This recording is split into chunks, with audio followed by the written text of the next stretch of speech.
This is Optimal Startup Daily, episode 185, The Limits of Loyalty.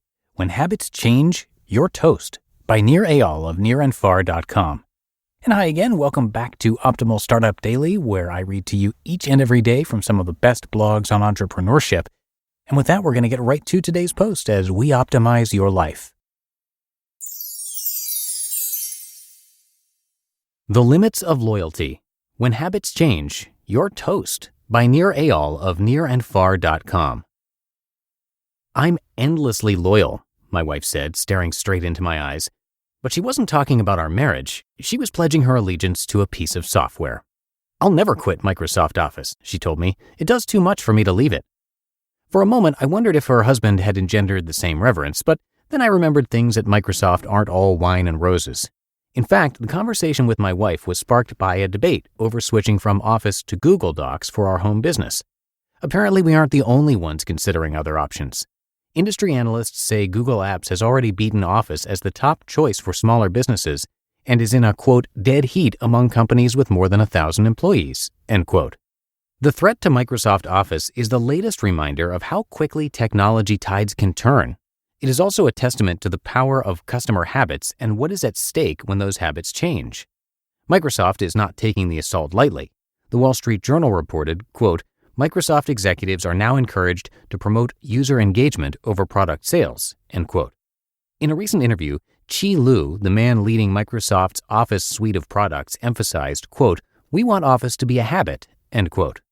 The story of how Microsoft shaped and may eventually lose control of people's routines provides ample lessons for any company dependent on repeat customer engagement. To understand what makes Office so sticky and what competitors are doing to break the habit, we need to dig deep into the psychology of our technology routines. In my book, Hooked: How to Build Habit-Forming Products, I offer a design pattern called the hook model to describe how products eventually become things we turn to with little thought day after day. Office's user experience follows 4 discrete phases which, over time, create strong behavioral impulses to use the product automatically. Hooking users in 4 steps. First, there's the trigger phase, where the user is given an explicit cue to engage in a particular behavior. In the case of Office, the trigger might be receiving a Word, Excel, or PowerPoint file sent by a colleague. To open the file, the user must, of course, use the software.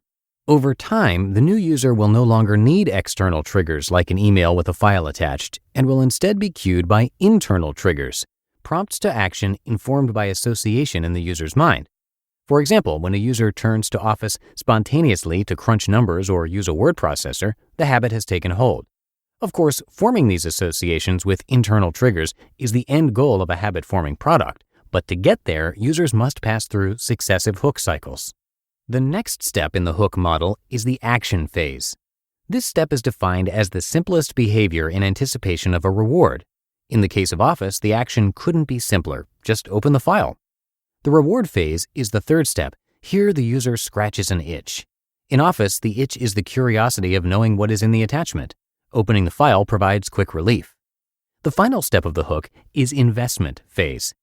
Here, the user puts something into the product in anticipation of a future benefit. Investments increase the likelihood of the next pass through the hook cycle. For example, opening, editing, and saving a file as a new version is a small bit of work that increases the likelihood the user will return to the software in the future. Several studies have demonstrated the powerful effect small investments have on changing user preferences. With each small investment in the product, users cement their commitment to one product over another. One of the most powerful forms of investment is spending time to acquire new skills. When users devote time and money to learning how to use a particular software, they tacitly commit to it. The fact that there are countless books, tutorials, and courses on mastering the Office suite is a testament to customer appetite to invest in the software. Changing habits. Ironically, the investment phase is also where Office faces its greatest competitive threat. Recently, industry trends have begun to chip away at the strength of Microsoft's hook. For one, products like Google Docs and Apple's iWork remove a major form of investment from the equation by making the software free, at least for individual users. Second, file formats are now interoperable, meaning that when a colleague sends a Word doc, that file can just as easily be opened as a Google Doc. Finally, the skills users acquired to use Office are, for the most part, transferable to competitors' products. Switching to the Google Doc or iWork interface is not perfectly seamless, but given these products work and look very similar to Microsoft's, the transition is not that onerous for all but the most powerful of power users. Some would even say competitors have bested Microsoft's feature bloat with minimalist designs that emphasize only the most crucial functionality. What's more, Google's early moves to differentiate its products by making them collaboration tools added a new type of reward to their hook. Allowing users to work together in real time over the web suddenly made boring enterprise software social by incorporating what I call rewards of the tribe. Microsoft has taken pains to make its tools more social, but here again, old habits die hard. Whereas Google's products are built with in-browser collaboration at their core, Microsoft's users will have to learn new behaviors outside their existing routines. The power of the Office hook depends on getting new users to invest in the product by learning the software, creating documents, and eventually paying for it. Microsoft's Shi Lu acknowledged that many users, particularly younger ones, have never acquired the Office habit. "This world is changing," Lu said. "It's driven by cloud and mobile devices, certainly a new generation coming to embrace these devices. They may not necessarily have been exposed to Office." Lu went on, quote, "Within the next 12 months or so around the world, over 2 billion people will be using cloud-connected mobile devices. Those people may not necessarily have used Office before." End quote. Though Lu views this as an opportunity, he must also know it is a daunting threat. If would-be Office users form habits with his competitors' products instead of his, he's sunk. Today, several trends conspire against the Microsoft habit. Yet despite the current challenges ahead of Lu and his team, Microsoft Office sits in an enviable position. After all, Office is used by more than 1 billion people worldwide. Office is the default solution that people like my wife turn to. That is, until something unusual happens.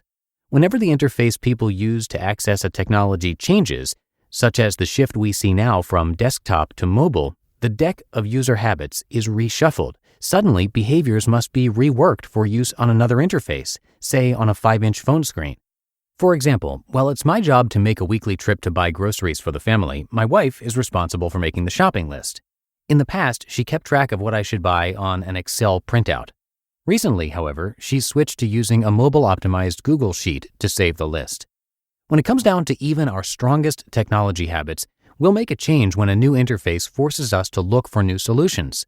The same 4 basic steps of the hook, a trigger, action, reward, and investment, help us form new routines and establish new habits, no matter how endlessly loyal we think we are. You just listened to the post titled "The Limits of Loyalty: When Habits Change, You're Toast" by Nir Eyal of nirandfar.com. Thank you to NordVPN for sponsoring today's episode. If you're concerned about your data and privacy, this is for you. A VPN service provides you a secure, encrypted tunnel for online traffic to flow, so no one can get their hands on your internet data. Perfect if you're looking for peace of mind when using public Wi-Fi like in an airport or a coffee shop, or when you're accessing personal and work accounts on the road. And NordVPN is here to help. They're serving more than 14 million people worldwide. It's compatible with most operating systems, including Windows, Mac OS, iOS, Android, and more. And they give you unlimited bandwidth with double data encryption for increased anonymity and up to 6 simultaneous connections. NordVPN comes with CyberSec Suite, which acts as an ad blocker, and 24/7 customer support through live chat and email. All that with a 30-day money-back guarantee. So come check it out. For NordVPN's birthday, every purchase of a 2-year plan will get you 1 additional month free and a surprise gift.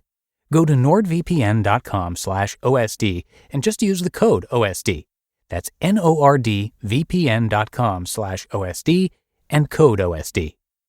And thanks to Nir for letting me share his post today. Nir is the author of 2 best-selling books, Hooked, How to Build Habit-Forming Technology, and Indistractable, How to Control Your Attention and Choose Your Life.